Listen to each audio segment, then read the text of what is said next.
돈 파는 가게를 구독하는 당신은 정말 멋쟁이입니다. 안녕하세요. 돈 파는 가게 대표 사원 김강주입니다. 상담 고객 가운데는 50대 이상 시니어 분들도 참 많으십니다. 전화를 해 오시거나 사무실로 직접 찾아오셔서 상담을 하는데요. 이처럼 50대 이상 시니어 분들과 상담을 하다 보면 간혹 돈 관리에 있어서 부부 간 궁합이 안 맞는 경우도 가끔 있습니다. 그렇게 궁합이 안 맞는 경우가 단지 돈의 문제에서 그치면 그나마 다행인데 그 이상의 대가를 치르는 경우도 있습니다. 그런 경우는 없어야겠죠. 그래서 오늘은 나이가 들수록 부부가 서로 지켜야 할 5가지 재정 원칙이라는 주제로 함께 나누어 보겠습니다. 보통 이제 시니어, 특히 이제 60세 이상이 되면 그때까지 정말 열심히 살았죠. 남편이든 아내든. 그런데 그렇게 나이가 들어보니 못 살겠다, 갈라서자, 이런 황혼이혼이죠. 이런 갈등이 점점 크게 많아지고 있습니다. 해가 갈수록. 이걸 어떻게 이해해야 할까요? 자, 실제로 지난 2018년 전국의 이혼 건수는 10만 8,684건이었다고 합니다. 그런데 그 가운데 33.4%가 바로 항혼이혼입니다.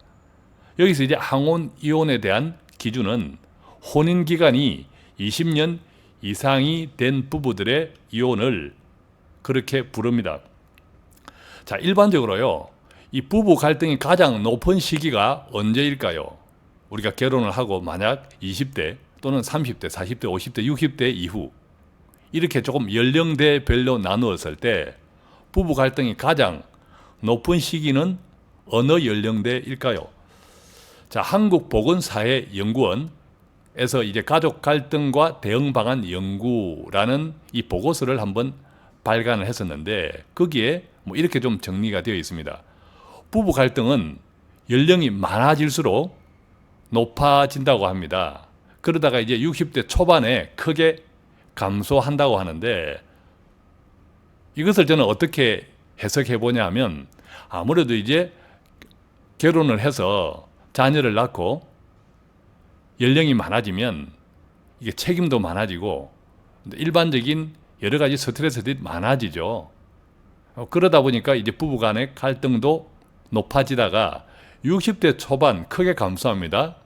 이 시기는 나름대로 이제 자녀들이라는 이 부양 가족의 책임에서 어느 정도 해방이 된 어느 정도 큰 일들을 다 치루어낸 때가 바로 60대 초반이죠. 이제 그때 부부 간의 갈등도 이제 크게 감소한다고 합니다. 그런데 60대 초반을 지나서 60대 후반부터는 급 상승을 한다고 합니다. 이 부부 갈등이. 그래서 급기야는 항혼 이혼까지 이제 이어지면서 지난 2018년도 이혼한 연령 가운데 20대 이상, 혼인기간 20대 이상의 항혼 이혼이 가장 많이 차지한 결과를 초래했습니다. 자, 60대 후반 어떻게 좀 생각해 볼 수 있을까요? 60대 후반은요, 노후 생활이 본격적으로 시작되는 시기이기도 합니다. 또한 오롯이 이제 자식들 다 떠나고 오롯이 정말 부부 두 사람만 남는 시기이기도 합니다. 그렇다면 이 부부 갈등, 결혼해서 몇십 년 동안 자녀들 낳아서 또 나름대로 자녀들에 대한 부양 책임 다 하고 오롯이 이 부부 둘만 남았는데 왜 그때 정말 갈등이 심해지고 심지어 이혼을 하게 될까요? 여러 가지 사유가 있겠지만 돈 파는 가게에서는 이 재정적인 관점에서 60대 이후의 이 항혼 이혼에 대한 생각들을 좀 해보았습니다. 그래서 나이가 들수록 부부가 서로 지켜야 할 재정 원칙들이 좀 있어야겠다. 이 시니어 분들과 상담을 많이 하다 보니까 나름 5가지 재정 원칙을 조금 추려볼 수 있었는데 그래서 오늘은 나이가 들수록 부부가 서로 지켜야 할 5가지 재정 원칙이라는 주제로 함께 나누겠습니다.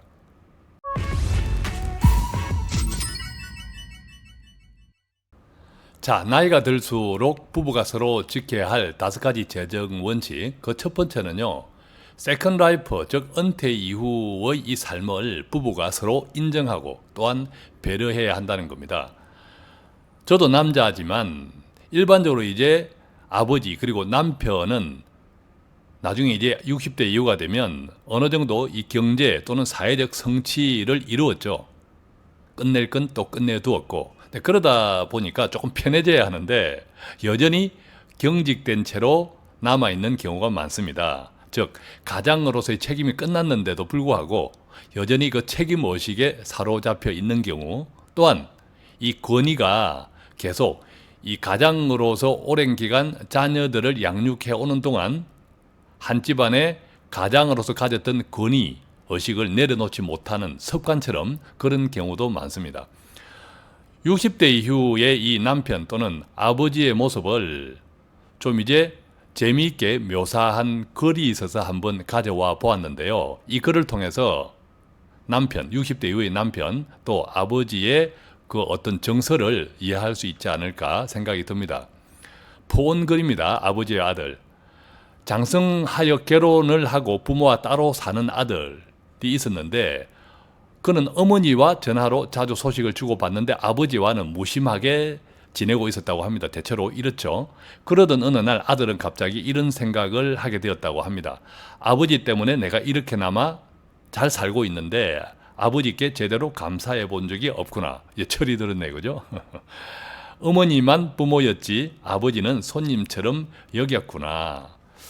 아들은 크게 반성하면서 오늘은 아버지에게 진정으로 감사하다는 말씀을 전해야겠다는 생각으로 집에 전화를 했다고 합니다. 마침 집에 있던 아버지가 그 전화를 받았죠. 그런데 아버지가 그 전화를 받자마자 하는 말이 엄마 바꿔줄게. 이런 경우 참 많죠.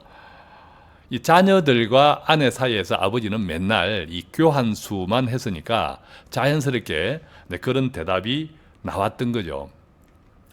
그래서 아들이 아니요, 오늘은 아버지하고 이야기하려고요 하고 말했습니다. 그런데 아버지는 또 이렇게 대답했다고 합니다. 왜? 돈 필요하니?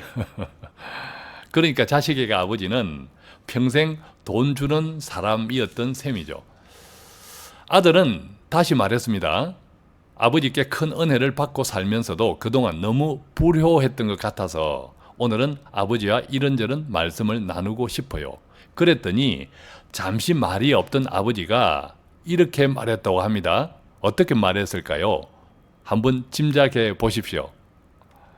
너 술 마셨니? 자, 여러분, 비록 제가 포온 글이지만 이 이야기를 통해서 60대 이후의 남편, 지금 아마 이런 경직된, 아직도 가장으로서의 책임에서 벗어나지 못하고 또 이 남편으로 또 사회적, 재정적으로 성취한 이 권위의식에 벗어나지 못한 이런 60대 이상의 남편, 남자 모습들 아마 익숙지 않게 자주 주변에서도 발견할 수 있을 겁니다. 반면 이 여성들은요, 그러니까 아내, 이 60세 이후가 되면 비로소 자신을 찾아 나서기 시작합니다.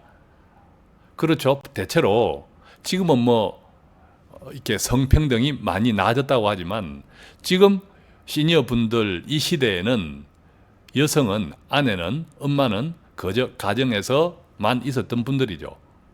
그런데 이제 자식 다 떠나고 남편은 나름대로 어떤 사회적 성취를 이루은 것 같은데 이 아내, 여성 입장에서 보면 나는 뭐지? 내 인생은 뭐였지? 라는 생각, 그런 회한들이 바로 60세 이후에 많이 찾아온다고 합니다. 그래서 이제 아내는 비로소 이제 자신을 찾아 나서게 되죠. 바로 이 지점이 아내의 반격입니다. 그때까지 남편에게 순종적이었던 아내가 이제 남편과 갈등을 일으키기 시작합니다. 이것을 이제 성격 충돌이라고 규정들을 하죠. 항혼 이혼 사유의 대부분은 성격 차이라고 이야기합니다. 그런데 이 성격 차이가 항혼이 될 때까지 차이가 없었을까요? 차이가 있었죠. 다만 노출되지 않았기 때문인데 이 이제 60세 이후, 후반 이후 오롯이 부부만 남다 보니까 중간에 자녀라는 완충, 이 지대가 사라지고 나니까 이제 본격적으로 충돌이 된 건데, 이걸 이제 구체적으로 좀 생각을 해보면 조금 전에 말씀드렸듯이 여전히 건의와 또 책임의식에서 벗어나지 못한 남편, 또 이제 통제가 있는 거죠. 또 반면에 아내는 비로소 스스로 자기 자신을 직면하면서 자신을 찾아 나서기 시작하면서 이제 본격적으로 이제 성격 충돌이 본격화되는 거죠. 그래서 첫 번째 우리가 이 나이가 들수록 부부가 꼭 지켜야 될 재정원칙 첫 번째는 이 서로에 대한 이 세컨드 라이프를 인정하는 겁니다. 그동안 열심히 살았으니 이제 각자의 삶을 살 수 있도록 아내 역시도 남편에게 그동안의 남편의 수고를 충분히 감사하고 또 존중하면서 또한 그 책임에서 벗어나서 내려놓고 남편이 정말 하고 싶었던 일들을 찾을 수 있도록 배려해 주셔야 되고, 남편 역시도 마찬가지죠. 아내가 자기 자신을 찾아 나선 아내를 격려하고 지지하고 그 결과 서로에 대한 세컨드 라이프를 인정하고 배려해야 한다는 거죠. 돈을 쓰는 것은 바로 그런 것들, 서로 각자의 세컨드 라이프를 인정하고 배려하는 쪽에 돈을 쓰는 것이 바람직하다, 이런 생각들을 이제 먼저 가지셔야 된다라는 거죠. 자, 두 번째, 나이가 들수록 부부 간 꼭 지켜야 될 재정원칙 5가지 중에 두 번째는요, 소유자산 분리하기입니다. 요즘은 이제 그러니까 남편과 아내가 서로 이제 자산을 공동 소유, 공동 등기하는 경우가 점점 많아지죠. 이게 바람직한 겁니다. 근데 어디에서 출발합니까? 바로 자산을 형성하는데 서로가 기여했다라는 인정에서부터 시작하는 거죠.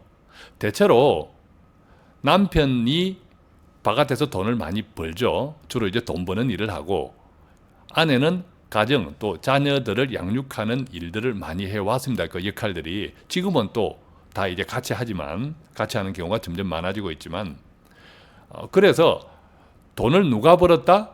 남편이 번 것이 아니라 이 같이 벌었다.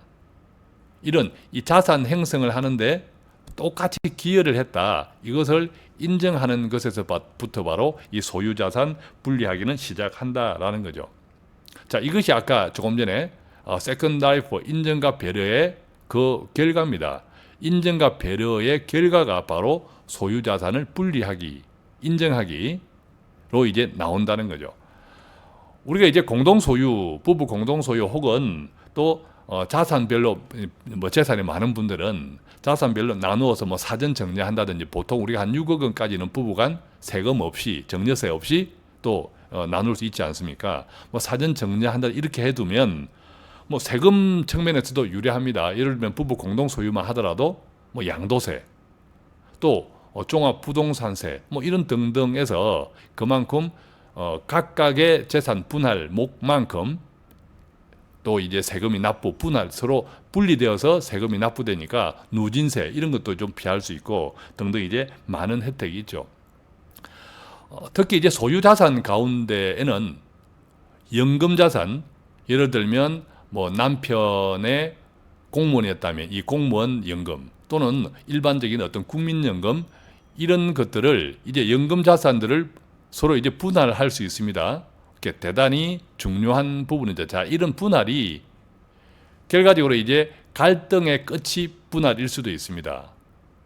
그렇죠? 그래서 그런 일은 없어야겠지만, 갈등의 끝, 소위 항원 이혼의 끝이 또 연금의 분할일 수도 있기 때문에 참고로 이런 내용도 조금 이제 자세히 알아보면 좋은데요. 우리가 이제 국민연금이나 공무원연금 등 분할 신청하는 것에 대해서 이제 조건을 한번 알아보면 혼인 기간이 5년 이상이 되어야 합니다.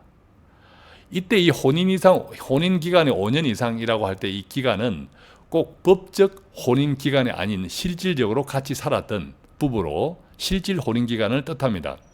그러니까 법적으로 부부였다고 하더라도 어떤 별거를 해 있었다거나 또는 어느 한쪽이 가출을 해 있었다면 별거나 가출했던 기간은 이 혼인기간 5년에서 제외합니다. 그러니까 이 사실혼 기간도 인정을 합니다. 이 연금에서는. 그렇지만 이제 중혼은 안 됩니다. 중혼은 뭐죠?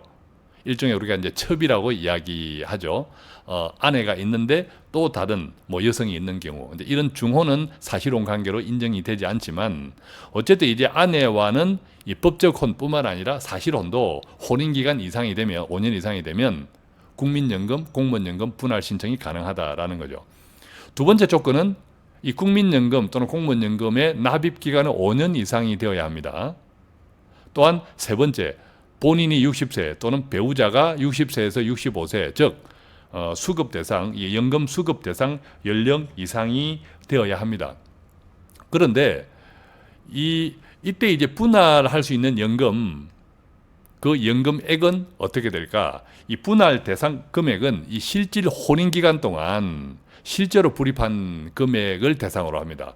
즉 이제 실질적으로 떨어져 살았거나 별거 가출하는 기간 동안에 불입했던 국민연금이나 이런 뭐 공무원연금, 그것들은 이제 분할 대상은 아니다라는 거죠.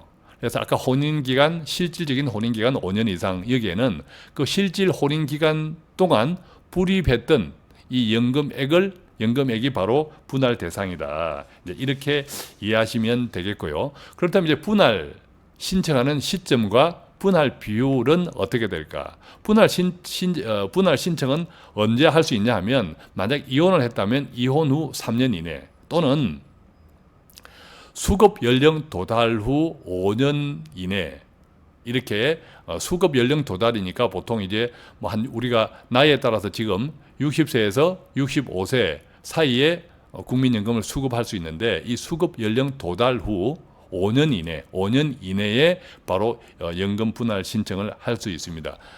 그렇다면 이제 분할 비율은, 원래 분할 비율 원칙은 각각 50% 절반씩인데, 이게 이제 2016년 12월 30일부터는 당사자 간의 합의, 이제 뭐 조정 같은 경우 당사자 간의 합의나 재판으로도 이 분할 비율을 나눌 수 있습니다. 예를 들면 뭐 아내가 90%, 남편이 10%, 설령 남편이 납부했더라도 그렇게 당사자 간의 합의나 또는 재판으로도 이렇게 조정이 가능하다고 합니다.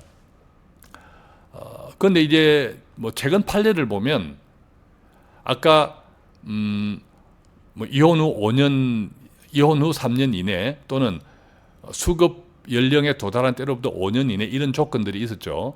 그 조건들마저도 이 재판의 경우나 당사자 합의 조정의 경우에는 그 조건조차도 바꿀 수 있다, 변경할 수 있다, 이런 판례도 있다. 그런 점들을 한번 참고해 보시고요.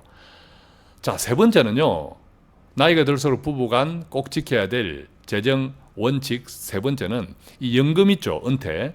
이 연금 등 이 배우자의 별도 은퇴 자산을 나눠주는 것이 좋습니다. 물론 뭐 부부간 금실이 계속 좋으면 어떤 남편 명의로 준비한 뭐 국민연금부터 사적인 여러 가지 연금들을 뭐 같이 쓰면 되겠지만, 앞으로는 모르니까, 그리고 어떤 의미에서는 조금 서로를 배려하는 의미에서 연금 등 배우자의 별도 은퇴 자산을 준비해 주는 게 좋다라는 거죠.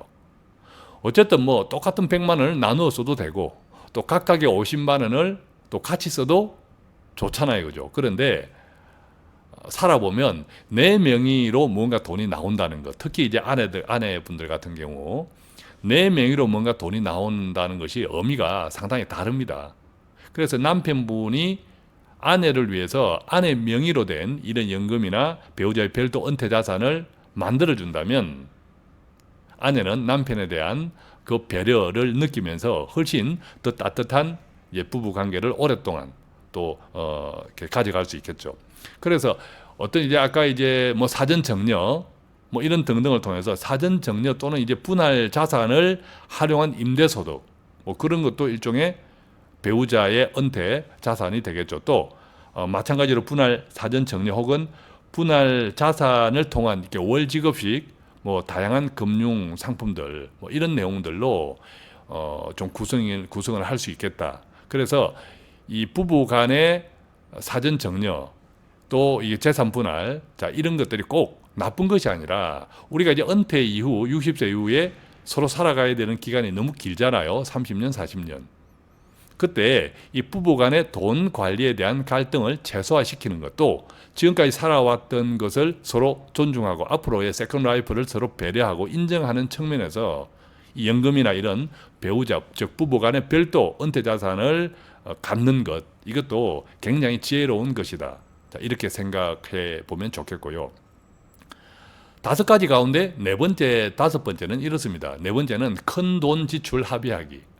의외로 50세 이상 시니어분들 가운데 이 큰 돈 지출이 합의되지 않고 어느 일방에서 상대방 모르게 관리되고 지출되는 경우도 있습니다. 이것이 결국 이제 서로 신뢰가 없었다는 건데 나중에 이것이 또 빌미가 되어서 큰 화근이 되는 경우가 많겠죠. 그래서 이 큰 돈을 지출할 때는 반드시 그것이 꼭 뭐 투자가 아니더라도 뭐 자녀에 대한 문제라든지 또는 뭐 다른 지출일지라도 반드시 합의하는 원칙, 그것들을 꼭 지켜 나가면 좋겠고요. 마지막 5번째는 이 부분도 참 부부 간의 갈등을 많이 일으키는 요인입니다. 자녀와의 관계죠. 예를 들면 이 자녀에 대한 재정 지원을 어떻게 할 것이냐라는 생각이 부부가 서로 다른 경우가 많습니다. 대체로 남편은 조금 인색하고 아내는 조금 후합니다. 그런데 남편이 이 다 출가한 장성한 자녀들에 대한 재정 지원을 좀 인색한 이유는 어떤 의미에서 아내에 대한 배려 때문이기도 합니다. 잘 지켜야 또 향후 몇십 년 동안 아내와 잘 또 은퇴 생활을 할 수 있기 때문이죠. 그러니까 어떤 의미에서는 남편의 그런 생각들은 가장으로서 또는 남편으로서 아내를 끝까지 책임져야 한다는 그 의식의 발로일 수도 있다는 거죠. 또한 이제 뭐 제가 다른 방송에서도 자주 말씀드렸지만 부모의 은퇴 자산과 또 자녀의 지원 자금이 서로 충돌을 하면 어디가 우선이라고요? 그렇습니다. 부모의 은퇴 자산이 우선입니다. 왜? 부모가 은퇴 이후를 재정적으로 편안하게 살아가는 것은 자녀들에게 그만큼 큰 도움이 됩니다. 부모의 독립적인 은퇴 생활, 재정적인 이것이 자녀에게 크게 도움이 된다는 거죠. 반대로 이 자녀 도와주느라고 부모의 은퇴 자산이 잘 못되면 결국 나중에는 자녀들에게 큰 부담이 되고 부모와 자녀 간의 큰 갈등 요인이 될 뿐만 아니라 궁극적으로 다시 부부 간의 큰 갈등 요인이 된다라는 거죠. 자, 이 부분에 대해서는 뭐 최근 올려진 동영상 있죠. 다 큰 자녀에게 부모가 하지 말아야 될 치명적인 실수 5가지. 그것도 꼭 참고해서 보시면 좋겠습니다. 자, 오늘은 이렇게 해서 나이가 들어갈수록 부부가 꼭 지켜야 될 5가지 재정관리 원칙을 좀 나누어 드렸는데 어떻습니까? 좀 도움이 되셨습니까? 돈 파는 가게에 오늘도 조금이라도 유익한 방송 배달해 드리기 위해서 최선을 다해 노력하고 있습니다. 구독하거나 다른 좋은 분들에게 나누어 주시면 참 좋습니다. 간단한 질문은 02-536-0153 전화해 주시거나 카카오 플러스 친구 돈 파는 가게 맺으시고 1:1 채팅창 이용해 주셔도 좋습니다. 고맙습니다.